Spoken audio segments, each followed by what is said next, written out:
Nous sommes au site de Grasse, cellule isolée, juste avant Godric le Greffé.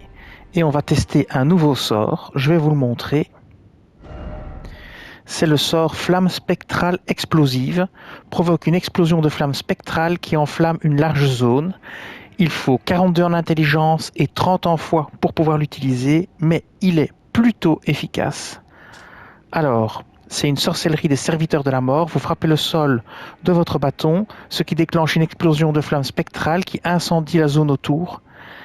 Et donc voilà. Alors, pour optimiser un peu ce sort, j'ai pas optimisé au maximum, mais j'ai équipé le bâton de l'Usat qui augmente la puissance des sorcelleries. J'ai mis le talisman de l'amalgame sculpté qui augmente la puissance, le talisman de l'amas sculpté qui augmente aussi la puissance, et ceci augmente la durée des sorcelleries. Donc c'est pour que les flammes spectrales restent plus longtemps au sol. Vous allez voir, c'est assez intéressant. Il y a encore moyen d'optimiser d'autres façons, en changeant la tenue, etc. Mais peu importe. Ici déjà, ça donnera une bonne idée de ce qu'on peut faire comme dégâts. Alors on va la déclencher ici en dessous de lui. C'est parti, et on va reculer. Vous voyez, c'est assez impressionnant. Les petits qui marchent dedans, ils se font buter. Alors on remet ça. Attention, c'est long à déclencher. Voilà. C'est très long à déclencher et donc forcément, vous êtes vulnérable pendant ce temps-là. Ça, c'est le point négatif. Oui, c'est long, vous pouvez être interrompu, il faut faire très attention. Donc c'est plutôt quelque chose à utiliser en entrée ou bien dans le dos, mais il faut être sûr de son coup.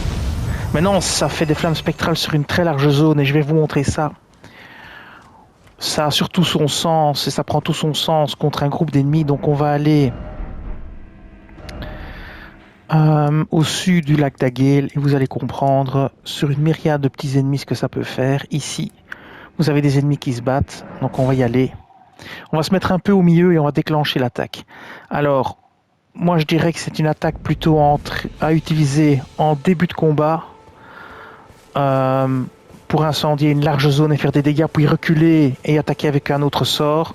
Mais je ne l'utiliserai pas en cours de combat parce qu'il est trop long à déclencher, je trouve. Bon, vous allez voir ici, on va bien rigoler.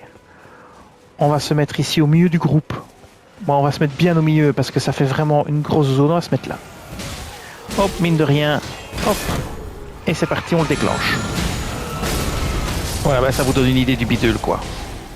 Alors évidemment, les flammes spectrales ne couvrent pas toute la zone. C'est une espèce d'étoile. Donc forcément, vous aurez toujours des ennemis qui ne seront pas touchés. Parce qu'il faut vraiment qu'ils passent dans les flammes spectrales. Ça, c'est le point négatif du sort. S'il pouvait couvrir toute une zone, il serait vraiment mortel. Mais si les ennemis viennent vers vous et que vous reculez et qu'ils passent à travers la zone, eh bien c'est bon, quoi. Voilà, là il m'a interrompu. Je vais me mettre plus loin. Ça va être compliqué. Même là, j'ai pas le temps de le déclencher. Ouais, si peut-être parce qu'il n'attaque pas, mais voilà. Donc voilà. Un sort à utiliser en entrée de jeu, enfin en entrée de combat. Après, vous switchez sur un autre sort. Et ça peut déjà créer une zone et éliminer pas mal de petits ennemis. Vous reculez, ils avancent sur les flammes spectrales qui sont au sol, ils prendront du dégât. Et après, à vous de voir comment vous gérez. Mais moi, je dirais entrée de combat. Et puis on passe sur un autre sort, style les éclats. Et vous éliminez ce qui reste. Voilà. Ce sera tout pour cette vidéo. Je vous dis merci. Et à bientôt.